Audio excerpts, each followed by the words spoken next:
All right, so moving on to chapter 2 of James Bray's book, The New Frontiers of Lucid Dreaming. And yes, only chapter 2, and we're how many videos into this thing? So here he actually says something that I would kind of disagree with. Now, I'm not sure if I'm just taking him here like exactly at his word as he wrote this thing down here, because I do see where he's coming from. I would just kind of take it from a bit of a different perspective. And these are what he talks about as being like the mandatory lucid dreaming practices that you got to do if you're going to be getting into the practice. And so I'll come back to this word practice here too in a second as well. But we'll start back at the beginning. The lucid dreaming practices, as experienced dreamers know, are not always easy to incorporate into one's life. That's because each lucid dreamer's personal practice must be built piece by piece based on the results they get from dedicating themselves to the mandatory practices. These are what one could call the standardized lucid dreaming practices, because without them, a lucid dream would not be possible. Okay, so let's keep that in mind. Well, the only truly essential and non-negotiable practice is keeping the dream journal. And so I kind of see where he's getting at with that, right? Like, you know, if you don't try to recall your lucid dreams, you're just going to forget them, right? If you don't have good dream recall, you're not into the habit of immediately trying to recall whatever dreams you're having that night once you wake up, you're just going to forget, you know, all your dreams, including the lucid dreams that you could have possibly have been having as well. And so, of course, having good dream recall is super mandatory and important to dream journaling.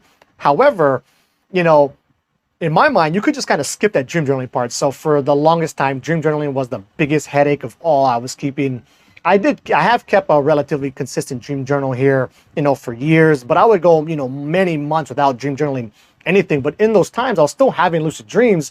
I just wasn't, you know, putting down for me, it takes a long time to write those things up. So like, you know, 20 plus minutes every morning writing that out, because I don't like to do it in the middle of the night.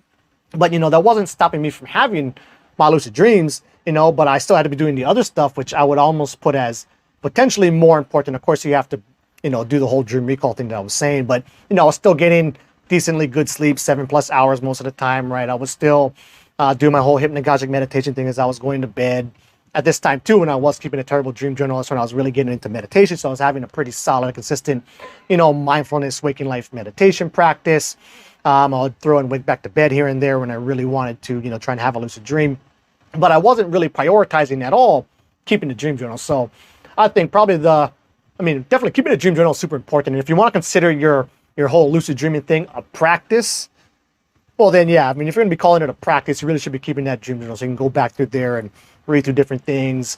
Another things I like to keep track of in my dream journal, which I find to be super important, is like, you know, what time I went to sleep, how many hours I had, you know, if I took any supplements or anything like that. Because to me, that's also very important to know, aside from just, you know, the different, content of whatever dreams it is you were having. So, yeah, for that one, I would say having a good dream recall, mandatory. Keeping a dream journal, well, very good, possibly not mandatory. Anyway, just take that for what it's worth. Until the next time, keep the lucid dreaming practice legit.